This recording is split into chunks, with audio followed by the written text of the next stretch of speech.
এয়া আমাৰ আন্দোলন ৰাজপথত কৰ্মসংস্কৃতিৰ আন্দোলন। পথাৰ আৰু বজাৰ কথাত নহয় হ'ব কামেৰেহে। কথাৰ চিঞৰে নহয় কামৰ চিঞৰে হওক আমাৰ পৰিচয় যে আমি অসমীয়া। নমস্কাৰ, আপোনালোকক পুনৰবাৰ স্বাগতম জনাইছোঁ আমাৰ চেনেলৰ অন্য এটা ভিডিঅ'লৈ। দৰ্শক, বৰ্তমান মই উপস্থিত আছোঁ যোৰহাটৰ নেহেৰু পাৰ্ক চাৰিআলিত। আপোনালোকে দেখিছে আৰু ইয়াতে এজন শিক্ষকৰ আচাৰ দোকানত আহিছে, আচাৰ বিপণী।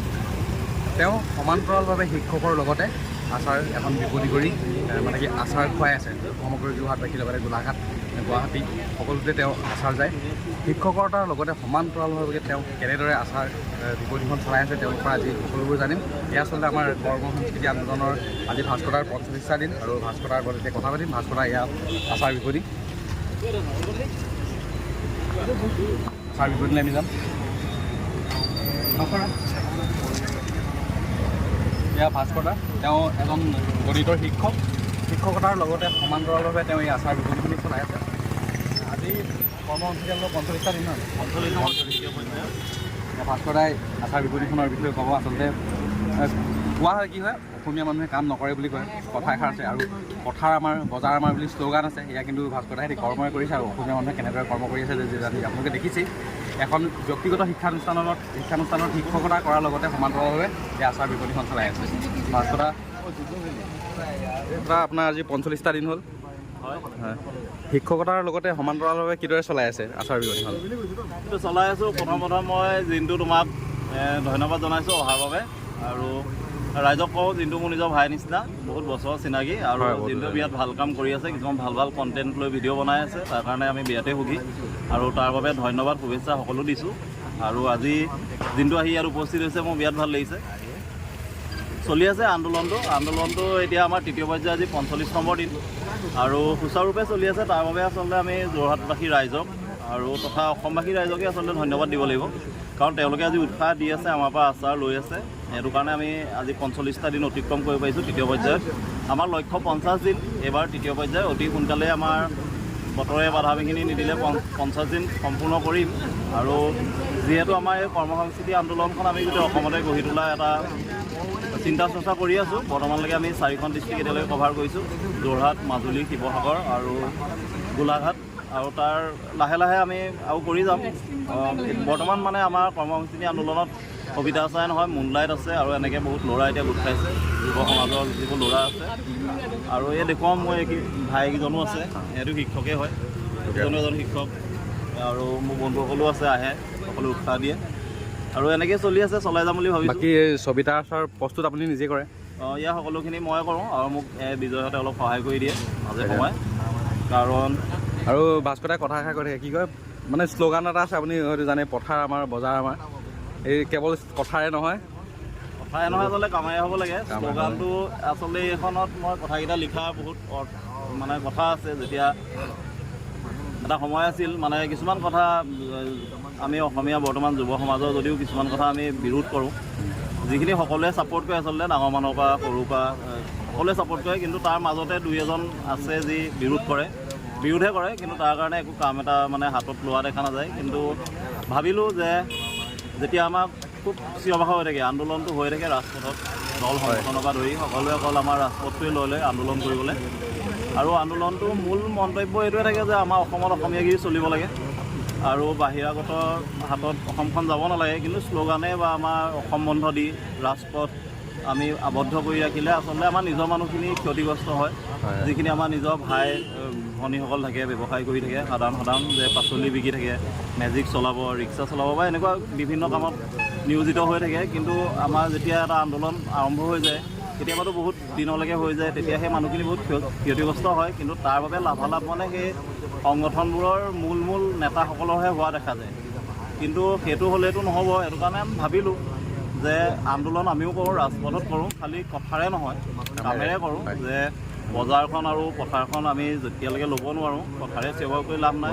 পথাৰলৈ আমি যাব লাগিব, কাম কৰিব লাগিব, আমি পথাৰতো কাম কৰিব লাগিব। আমি বৰ্তমান বজাৰত এইখিনি যিহেতু আচাৰটো বৰ্তমান বাহিৰৰ পৰা বেছি চলি থাকে, আৰু সেইটো কাৰণে আমাৰ থলুৱা ব্ৰেণ্ড হিচাপে অসমীয়া মানুহে ভালে আচাৰ বনায়, সকলোৱে কয়, চবৰে ঘৰে ঘৰে আচাৰ। আৰু সেইটো কাৰণে মই এইটো ল'লোঁ। আচলতে মোৰ মায়ে বনাইছিলে আগতে।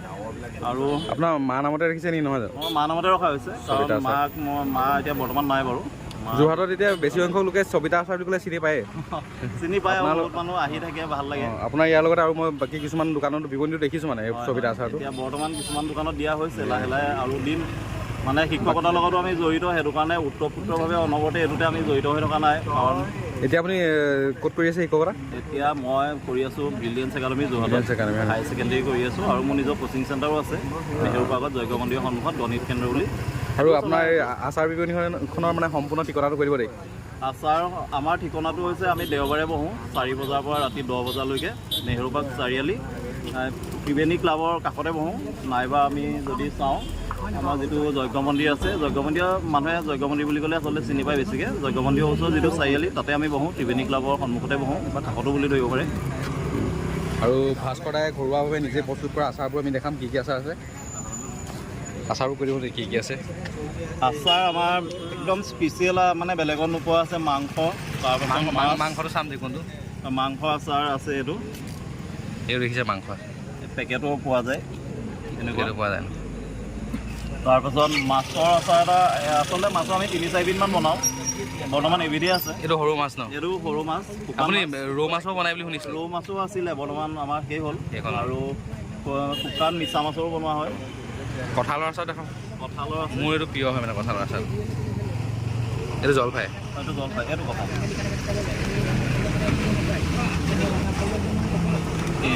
ইয়াতো পাব আপোনালোকে বেছি কোৱান্টিটিত। আমৰ পাব, কঁঠাল, জলকীয়া, ভোট জলকীয়া, খৰিচা নহয়? খৰিচাও ভোট ভোট জলকীয়া আৰু খৰিচা আছে। যোৰহাটৰ লগতে এতিয়া শিৱসাগৰ, গোলাঘাট আৰু লগতে গুৱাহাটীত বহুকেইখন জিলাত উপলব্ধ সবিতা আচাৰ নহয় জানো? বৰ্তমান লাহে লাহে আমি চেষ্টা কৰি আছোঁ, আৰু বাকী ডিষ্ট্ৰিক্টবোৰ লাহে লাহে কভাৰ কৰিম বুলি আশাবাদী। ফাৰ্ষ্টতে আচাৰ দামবোৰ জানিম দেই। সেইটো 70 টকা। 70 ন? এনেকুৱা যিটো কোৱান্টিটিত আহে 120 পৰা 130 গ্ৰাম থাকে, সেইটো মাংসটো ভোট জলকীয়া আৰু মাছৰটো 100 হয়, বাকীবোৰ 70 হয়। আৰু মাংস, মাছ আৰু ভোট জলকীয়াটো 100 হয়, আৰু বাকীবোৰ 70কৈ হয়। এইটো 120 to 130 গ্ৰাম থাকে, আৰু এইটো আমাৰ 300 গ্ৰাম থাকে। সেইটো কোৱান্টিটিত 300 গ্ৰাম থাকে, এইটো 150 হয়। 150 হয় ন? আৰু এইটো যিটো থাকে সেইটো আমাৰ 600 গ্ৰামৰ হয়, আৰু এইটো 300ৰ হয়। আৰু আমাৰ সকলো আচাৰ ইঞ্জিন তেলতে বনোৱা হয়, আৰু বেলেগ তেল ব্যৱহাৰ কৰাই হয় আমাৰ আচলতে। বাকী সৰু পেকেটকেইটা এইবোৰ 30কৈ হয়। 30কৈ হয় ন? একেবাৰে ওচৰৰ হয়। ভাস্কৰ দাই এড্ৰেছটো দিলেই, ঠিকনাটো সম্পূৰ্ণ দিছে, আপোনালোক আহিব। আৰু ভাস্কৰ দা, বৰ্তমান সময়ত কি হয়, আমাৰ যুৱকসকল মানে চাকৰি বুলি ক'লে অসমত চাকৰিটো আচলতে বেছি গুৰুত্ব দিয়ে। সেইটো আৰু মই তাৰ সম্পূৰ্ণ বিপৰীত বুলি নকওঁ। আচলতে চাকৰিটো দৰকাৰ হয়, কিন্তু এইটো নহয় যে অকল চাকৰি উপাৰ্জনৰ আমাৰ উৎস হ'ব। আচলতে পইচা সকলোতে আছে। আমি ঠগবাজি, চুৰ ডকাইত এই তিনিটা বাহিৰে আমি যি কামেই কৰোঁ সততাৰে, তেতিয়া আমাৰ পইচা আছে, আৰু আমি উপাৰ্জনমুখী হ'ব লাগে। মেইন কথা সেইটোৱে আচলতে। আৰু এই আন্দোলনৰ আমাৰ মূল কথা সেইটোৱে যে আমি যিহেতু দেখি আছোঁ বৰ্তমান আমাৰ অসমখন, ভাৰতখন বনিয়া গোষ্ঠীলৈ গৈ আছে, আৰু অলপ দিনৰ পিছত হয়তো আমি বনিয়া গোষ্ঠী তলতে থাকিব লাগিব। তাতকৈ আমাৰ অসমখন আমি নিজেই বনিয়া হ'বলৈ চেষ্টা কৰোঁ, আমি নিজে ৰাখি থওঁ নিজৰ ওচৰত। আৰু যদি যুৱ সমাজে সেইটো কাম কৰিবলৈ আগবাঢ়ি আহে, তেতিয়াহ'লে মই ভাবোঁ ৰাজপথত আমি আৰু চিঞৰ বাখৰ কৰি অসমীয়াগিৰি কেতিয়াও দেখুৱাব নালাগে, কৰ্মযোগী দেখুৱাব লাগে। আৰু এতিয়া আমি দেখিছোঁ যে বহুত ল'ৰা উৎসাহিত হৈছে, আহিছে, নিজে কৰ্ম কৰিবলৈ আগবাঢ়িছে, চাকৰিৰ প্ৰতি অকল মানে থকা নাই। আৰু আমাৰ এই 45 দিন এই তৃতীয় পৰ্যায়ত হৈছেই আজি, আৰু তাৰ আগতেও 40-50 দিন আমাৰ দুটা পৰ্যায়ত হৈ গৈছে। আৰু আমি চেষ্টা কৰিম ইয়াতকৈও অলপ ভাল কৰিবলৈ বা গোটেই অসমতে বিয়পাই তুলিবলৈ। আৰু এইটো এটা জনজাগৰণৰ সৃষ্টি কৰাৰ কাৰণে কৰা হৈছে আচলতে। আৰু ভাল লাগিছে যোৰহাটৰ মানে কি আচাৰ বিপণী এখন কৰি নিজে আচাৰ প্ৰস্তুত কৰি এজন মানুহ ধুনীয়াকৈ চলিব পাৰি। চলিব পাৰি। আচলতে মই এতিয়া বৰ্তমান শিক্ষকতাৰ লগত জড়িত যদি নহ'লোহেঁতেন, তেতিয়া মই সম্পূৰ্ণ আচাৰৰ ওপৰতে আচাৰেই ব্যৱসায়টো কৰিলোহেঁতেন, আৰু ভৱিষ্যতে নিশ্চয় কৰিম। কাৰণ বৰ্তমান শিক্ষকতাৰ লগত জড়িত হৈ আছোঁ, আৰু শিক্ষকতাটো বৰ্তমান মেইন বুলি ভাবোঁ। কাৰণ কেলৈ মানৱ সম্পদ আমি শিক্ষাৰ যোগেদিয়ে প্ৰথম সমাজলৈ এৰিব পাৰিম। আৰু আমাৰ এটা চিন্তাধাৰা আছে যে আমাৰ ছাত্ৰকেইজন যদি ভৱিষ্যতে গৈ সমাজৰ বোজা নহয়, সেইটো আমাৰ সমাজৰ কাৰণে এটা উপহাৰ হ'ব। আৰু প্ৰথম সেইটো কামত লাগি আছোঁ, আৰু লাহে ধীৰে আমি বজাৰত সম্পূৰ্ণৰূপে সোমাবলৈ চেষ্টা কৰিম, আৰু দখল কৰিবলৈও চেষ্টা কৰিম। হয়। বাকী আমাৰ চেনেলৰ যোগেদি অসমবাসীক কিবা ক'ব?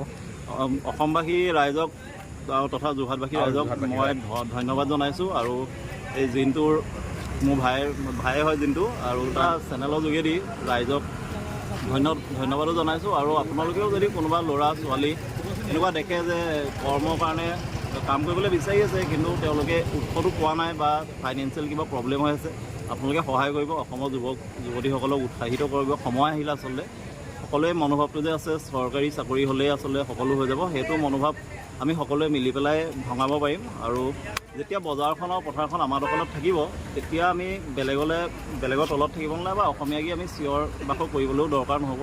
আৰু অতি শীঘ্ৰে ভাবোঁ এইটো কৰ্মসংস্কৃতি আন্দোলন যেতিয়া আমাৰ বেলেগ জেগাতো এতিয়া আৰম্ভ হৈছে আৰু অসমৰ ভাল দিন আহিব বুলি আমি আশাবাদী। বাকী যোৰহাটবাসীয়ে কিদৰে সঁহাৰি জনাইছে? যোৰহাটবাসীয়ে যথেষ্ট সঁহাৰি জনাই আছে। সেইটো কাৰণে আমাৰ আজি 45 দিনত ভৰি দিছে। আৰু আমি বিয়াতে ভুগি বিশেষকৈ যোৰহাটৰ ৰাইজে আমাক বহুত মৰম কৰিছে। আমাৰ 3টা পৰ্যায় পালেহি আৰু এটা পৰ্যায় আমি আচাৰত চলাম, আৰু সেই পৰ্যায়তে আমি যে কিমান সফল হৈছোঁ সেইটো ৰাইজকো দেখুৱাবলৈ চেষ্টা কৰিম বা আমিও ইয়াতকৈ অলপ ওপৰলৈ যাবলৈ চেষ্টা কৰিম। ধন্যবাদ বাচুকা। ধন্যবাদ। আৰু জিনটো অহাৰ বাবে আজি ধন্যবাদ জনাইছোঁ। বহুত দিনৰ মূৰত লগো পালোঁ। আৰু আপোনালোকেও জিনটো চেনেলটো চাই থাকিব, কাৰণ ভাল কণ্টেণ্ট দি থাকে জিনটোৱে। আপোনালোকে দেখিব ইউটিউব বা ফেচবুকত এইবোৰ বহুত ফটোৱা কণ্টেণ্টত মানুহ ভাইৰেল হৈ থাকে, কিন্তু কিছুমান ল'ৰা আছে চেনেল আছে যিবোৰে ভাল বাৰ্তাও দিয়ে, কিন্তু মানুহে তাতকৈ বেয়াটো বা ফটোৱামিটো চাবলৈ বেছি ভাল পায় সময় কটাবলৈ। কিন্তু সেইটো নহয়, আচলতে ভাল কামত আপোনালোকে সহযোগ কৰক, তেতিয়া দেখিব অসমখন নিজে সুন্দৰ হৈ যাব। আৰু যদিহে যোৰহাটৰ নেহেৰু পাৰ্ক চাৰিআলিলৈ আহে তেতিয়াহ'লে এই সৰু আচাৰ বিপণীখনৰ পৰা অংকচাৰৰ আচাৰ নিবলৈ নাপাহৰিব। আচাৰ খাবগৈ, যিসকলে আচলতে এতিয়ালৈকে সোৱাদ লোৱা নাই, যোৰহাটত যদি কোনোবা আছে আহিব, খাবগৈ অংকচাৰৰ আচাৰ। আৰু ভাস্কৰ দাই কৈছে যে কথাৰ চিঞৰে নহয় আচলতে কামৰ চিঞৰে পৰিচয় দিব লাগে যে আমি অসমীয়া। তো আজিৰ ভিডিঅ'টো ইয়াতেই শেষ কৰিলোঁ। আকৌ এটা নতুন ভিডিঅ'ৰ সৈতে আপোনালোকক আকৌ এবাৰ লগ পোৱা প্ৰতিশ্ৰুতিৰে আজিলৈ ইমানেই।